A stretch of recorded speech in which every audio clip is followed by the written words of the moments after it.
What up, it's me again, back for another end of year message before a review. I just want to say thank you for all of your support this year, from my original subscribers to my newest on both Odysee and YouTube. I hope you've all had a good year, happy whatever holiday you celebrate at this time of year, and hope you have a good or better 2024. Thank you again for everything. I will get on with the review. The gameplay you can see is from a funky little game made in Unreal Engine by Fresh Cooked Games called Christmas Luge. It's a simple score builder game with a Christmas theme, based around sliding a penguin, collecting scarves and distributing them to other penguins to keep them warm. You load straight into your penguin and some xylophone Christmas music which is noticeably delayed, or has wrong notes, and sounds like a child is playing it. This noise comes from the source of the tutorial, your little penguin brother who is playing the music and tells you to press space to slide, and he'll meet you at the first stop. You get a track to slide along where you have to collect scarves, and then you arrive at a penguin village. You meet your brother there and he tells you to press left mouse to throw scarves to penguins, which you do to gain score until you run out, so the more scarves you have, the higher the potential score. That is the entire game, pretty much. You have 3 rounds of sliding and then throwing, and at the end your brother tells the Christmas story whilst a few penguins with lanterns join to listen, and then you can restart and do it all over again. The tracks get slightly more convoluted on each part, but are very easy to find and control, and the penguin villages are again a little different each time, but kept in a small location so you can't get lost or end up backtracking. The game's design is simple, pixel and block graphics with a nice cosmic sky and pretty lights, simple animations with a little bit of shuffle for the snow, and an easy HUD with just your score and number of scarves. You can collect clocks and scarves, which are easy to distinguish, and the slidey bits are shiny in a darker blue colour. There are sound effects for the snow walking versus the ice walking, and the sliding, collecting stuff, and some wind gusting sound effects. Other than that, the only noise is your brother's dubious xylophone playing. Being me, before I even played the game properly the first time, my first reaction was to go off-piste. And whilst the game did try to block me a bit when I walked to go up a hill, I figured out very fast that sliding does not have that issue, and you can slide your way up mountains, disappear into the wilderness, and eventually slide off the edge of the map if you want to into the void.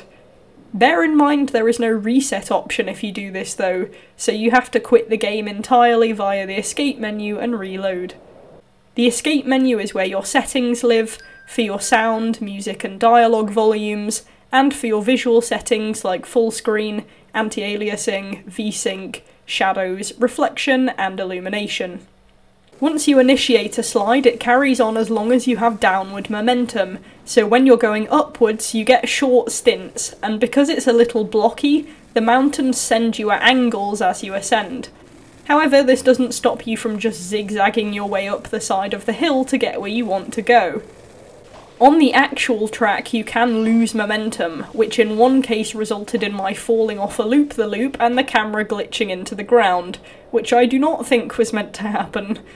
It fixed itself when I belly slid again though. This resulted in a cross-country trek where I tried to find the tallest mountain I could to see how long I could slide down it.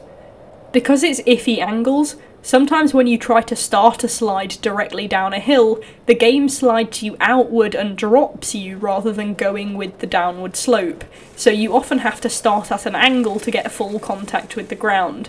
But once you find a good track, you can make an entirely new layer to the game by trying to get the longest streak of sliding down every hill possible and seeing how far you can make it.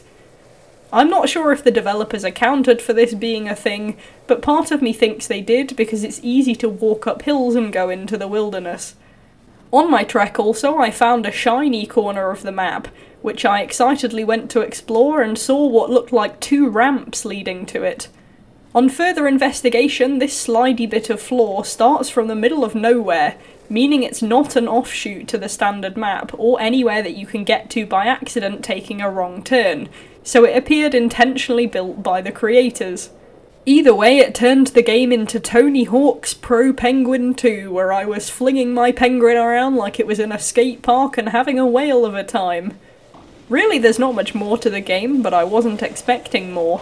It's focused around a bit of self-competition via beating your own score each time, which you would have to track yourself, and you have a bit of challenge in that some of the penguins give you 15 points for giving scarves, whereas others give you 10. Based on where they're going and how hard they are to hit. It's the same track on repeat when you restart, easy to navigate as the tutorial runs every time and there are arrows to guide you to the next track. Even if you manage to skip a part of it by going off-piste, your brother is still there waiting to tell you what to do. It's easy to pick up and just a casual experience with some minor skill involved and a bit of exploration. It has a few issues, as said, with the escaping off the map. The fact that text boxes stay on the edge of the screen if you turn your back to your brother whilst he talks to you. You can't actually stop it from being there or make it go away. It just stays until you leave or get far enough away from him. Your own scarf's physics are a little weird, and that strange camera glitch. Plus, on the whole, the game can be a bit motion sicky, but other than that, it's stable, does what it needs, and gets its atmosphere down well. I don't know if the off-roading was by design, but either way it's either an unintentional or intentional second game mode where you can just goof around sliding down all the mountains, and your playtime will last as long as it takes for you to get bored of that, or the core game. It's a solid, simple game to kill a bit of time and get you in a festive mood, so I will give Christmas Luge a 7 out of 10.